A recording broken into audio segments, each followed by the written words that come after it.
Hello, it's Shane Willis. Welcome to this week's episode of How's the Market, Pensacola.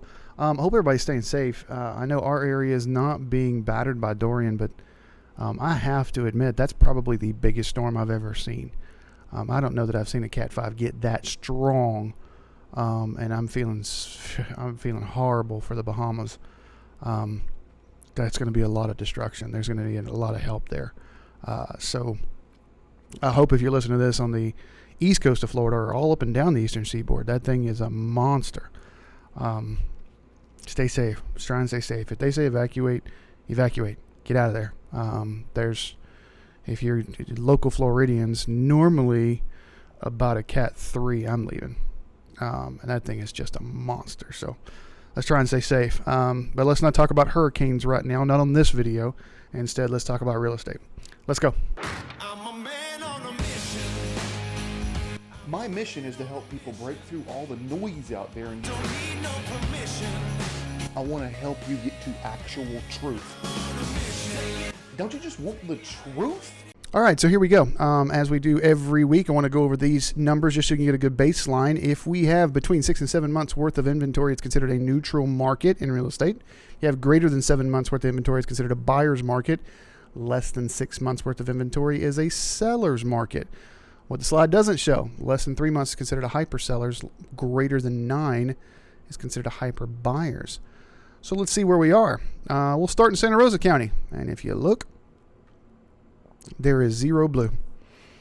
There is zero blue here on September 8th. And I told you that right after school kicked in, we'll start to see some inventory drop. And we have.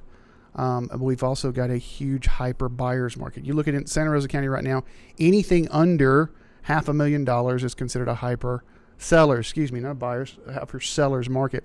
For those of you, this is your first show. Over here on the left is the list side. On the right is those months worth of inventory. That's why I show these numbers. And that's why I show that slide to begin with up front.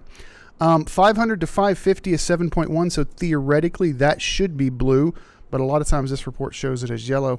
And I would say the 650 to 700 definitely should be blue because you're creeping up on a hyper buyer's market there. But it's kind of interesting that the 600 to 650 drops back down to under 6 months worth of inventory. It's just not a lot of houses there. There's only 13 houses there. Pretty much everything in Santa Rosa County right now, I get asked questions all the time, is fall, right after school starts, a good time to sell? Well, you're not competing with a lot of people. You're not competing with them. So yeah. And I've seen the holidays do it too. As we get later into this month, even into October and into November, you're going to start seeing people wanting to close by the end of the year so that they can homestead next year. That's going to start to become a thing over the next 60 days. So if you're kicking around the idea of liquidating anything, if you're thinking about selling anything real estate-wise over the next 12 months, even at the end of next summer, give me a call. Let's chat because right now, inventory is crazy. It's nuts. We are dire straits of needing something, and that gives you as a seller a good marketing point, a good standpoint, because well, you can pretty much dictate what you want.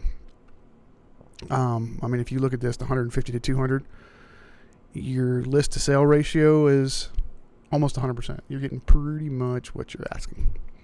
And I know that the good realtors in town, we get a lot of rookies still learning, but the good realtors in town are actually pushing it a little bit because we're actually factoring in the appreciation of the year. So you can't just look backwards when you price something.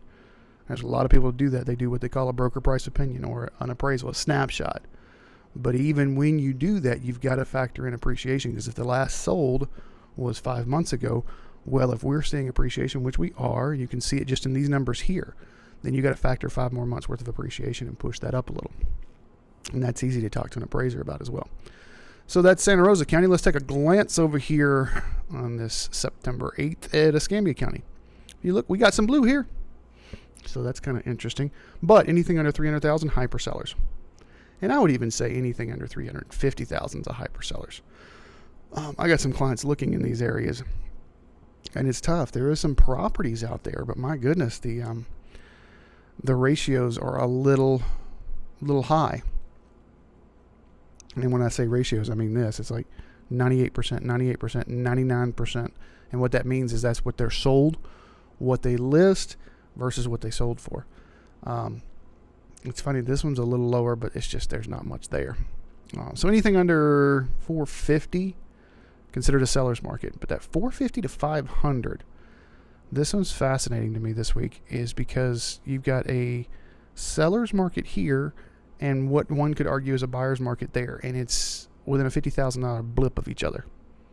Okay, so literally something at 445 versus 455 could be two different markets. That's why I have to talk with sellers as we sit down and discuss marketing plans. This is a different marketing plan than this. It just is. It has to be, right? Because this one has got a lot less inventory, a lot less competition, and my differentiation doesn't have to be as strong, nor is my negotiating. I mean, we can, hey, this is what we're wanting, and we can stand pretty firm. I always suggest that the sellers negotiate a little, especially when it comes to terms. Some people are very, very stuck on price, but real estate's two different things, and it's price and terms. I can give you price all day long if you match my terms, but we don't want to do that. If I'm representing you as a seller, I'm not going to do that. Go back and look at the repair limit video I put up on YouTube.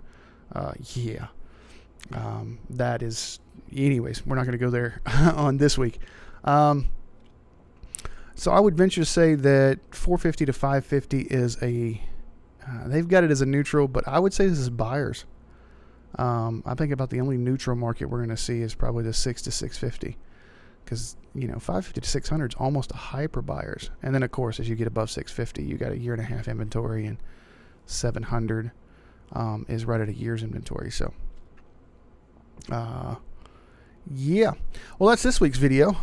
Again, if you're considering anything over the next 12 months, my disc is almost full. If you're considering anything over the next 12 months, let me know. Let's chat. All right. I will let you know all kinds of plans, and it's good to talk now, even if we're talking about spring, because there may be a list of things we can do between now and then, come up with a game plan and help you get done exactly what you're trying to get done. Also, at the end of the video, stay tuned to the end real quick, because I'm giving away a guide now. So it's an easy guide, and I'm actually updating it for every quarter. So no matter when you see this, if you're seeing this next year, if you happen to be watching this 2020, you can still get that guide, and it'll be updated for that quarter of 2020, because I'll update it every quarter. Anyways, just wanted to let you know what's going on. There's the market. Have a great week. I'm a man on a mission. My mission is to help people break through all the noise out there, and Don't need no permission. I want to help you get to actual truth. Don't you just want the truth?